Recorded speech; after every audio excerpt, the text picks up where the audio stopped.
Gran Turismo 4 is one of my favorite games of all time. To me, it's a near perfect representation of what a flagship console racing sim should be. That said, GT4 is now 20 years old, and I and many others have already kind of experienced really all it has to offer. It's been a pretty predictable playthrough in recent years. That is, until now. What you're seeing here is actually Gran Turismo 4 Spec II, a fairly comprehensive overhaul mod for GT4 made by the Admeister that breathes a whole new life into this classic game and is a dream come true for fans of the series. This mod adds over a dozen new events and missions to the GT career mode, as well as mixing up many of the existing events to make things feel fresh. Tons of new features have been added, like a prize car randomizer, car repainting, an event synthesizer, new camera options, and much more. Hundreds of car sounds have all been completely redone. There are new customization options. There's a handful of new cars from other versions of the game, big improvements to the car dealerships, fixes to a bunch of UI elements to work better on modern screens, an all-new track ported over from Gran Turismo on the PSP,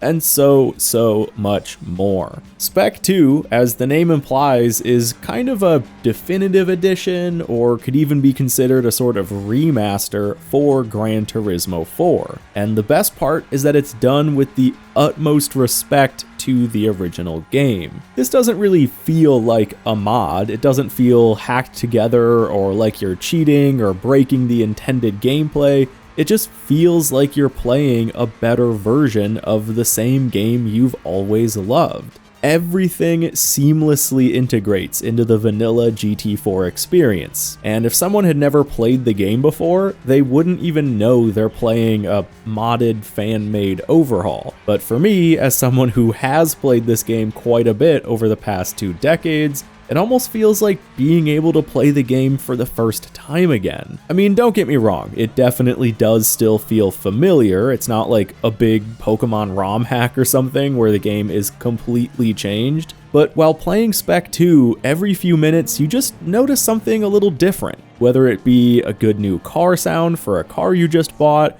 or a different track or a different prize car for an event you've done a dozen times before. And that's of course not to mention the bigger, more game-changing feature and quality of life additions, like the ability to install any factory manufacturer wheels on your car, or the new dealership discounts. Spec 2 is everything you already love about Gran Turismo 4, but just with new surprises around every corner. I think that for both brand new and returning players, Spec 2 is going to be the absolute definitive way to play this game now. And I haven't even brought this up yet, but you can play Spec 2 on original hardware. You can play this mod on a PlayStation 2 just as if it were the official game. Of course though, many people, me included, will be using emulation to play on PC or Steam Deck, where you can upscale resolution, play with a modern controller, and do other things like use save states or other mods. So I started a new save for Spec 2 that I've been actually migrating between my PC and Steam Deck over the last weekend, and I just want to take a bit of time to show off the new features this mod adds in a bit more detail, show off some comparisons against the original game, and talk a little bit more about my incredible experience so far with this mod. I think one of the most popular additions here is the prize car randomizer, which, like a few other features in Spec 2,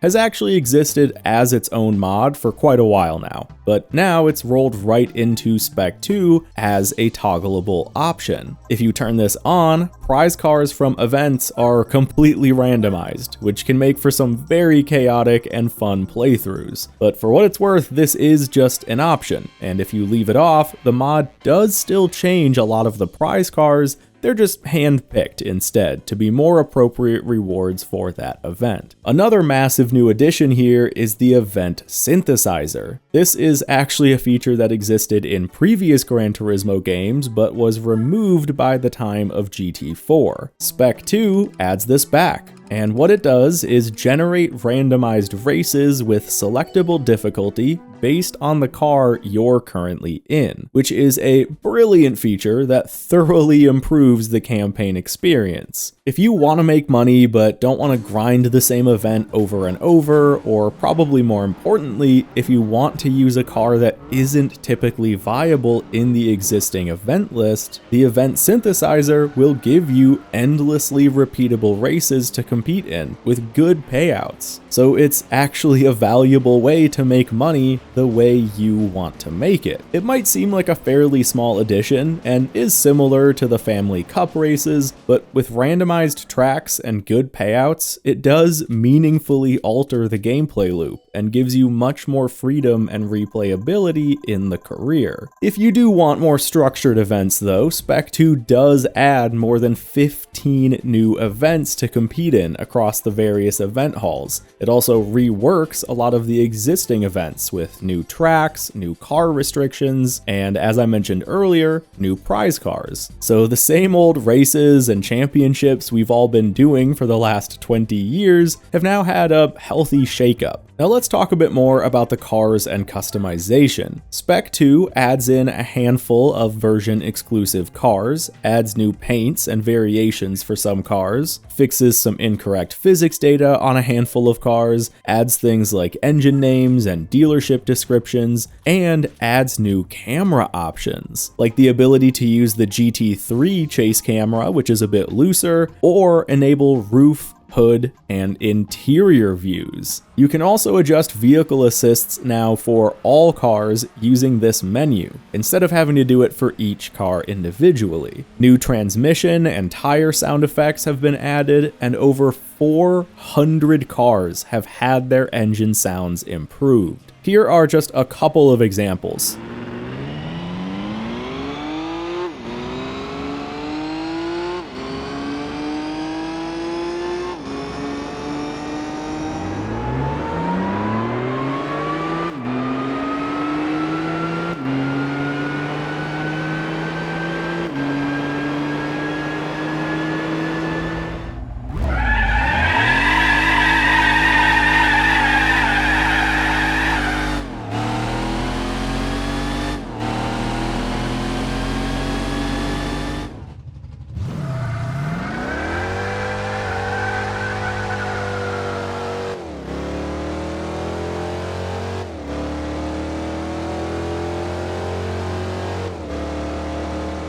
Alongside all of this, like I mentioned towards the beginning of the video, GT Auto has also been improved with a few new major features. You can now repaint cars. The cost is based on the base cost of the car itself. And this is possibly my favorite new feature of all. You can now select from any of your car's same factory wheels the game has, instead of just using aftermarket options. So for example, if you want 350Z rims on your S14, you can do that now. And this leads to literally hundreds of new wheel options for the cars in the game. A few more improvements have also been made to vehicle upgrades. To start, road cars actually now start with road tires. This actually makes the early game a bit more realistic in a sense and more difficult, because the sport tires are now a purchased upgrade instead of the default. So the early game races and financials are a bit more challenging, but I like having to start from a bit further down the ladder. It makes a lot of the early racing feel a bit more like a realistic track day.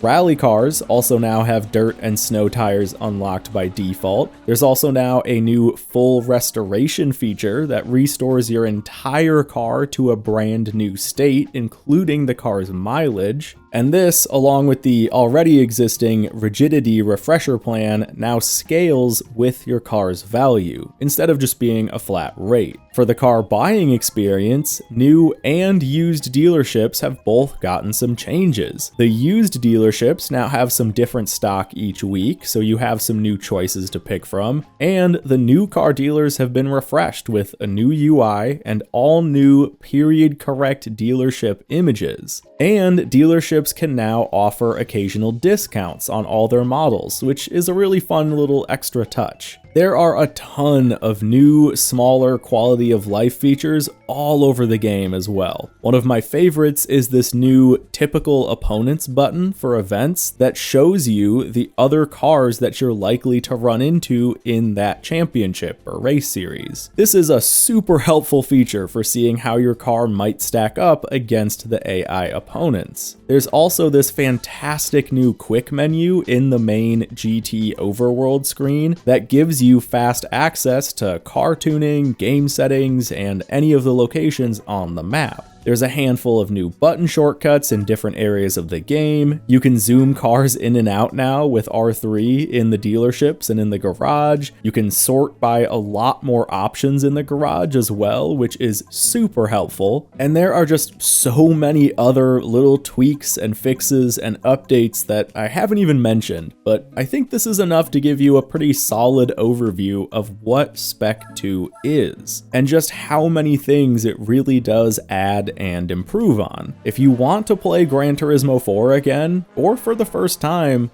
I really don't see any reason not to play it with this mod. It's simply a smoother and better experience than the base game, and I have been absolutely loving my time with it so far, and I think you will too. So if you want to get Spec 2, find yourself an NTSC copy of the Gran Turismo 4 online public beta, get the X Delta patcher, and then download the mod and follow the instructions from the official link I've put in the description below. It's super easy to get set up, it only takes a few minutes, and I've also included a link to the video that I used to set up GT4 on an emulator with proper settings. And with that, everyone, thank you so much for watching this video. Enjoy GT4 Spec 2, and I'll see you in the next one.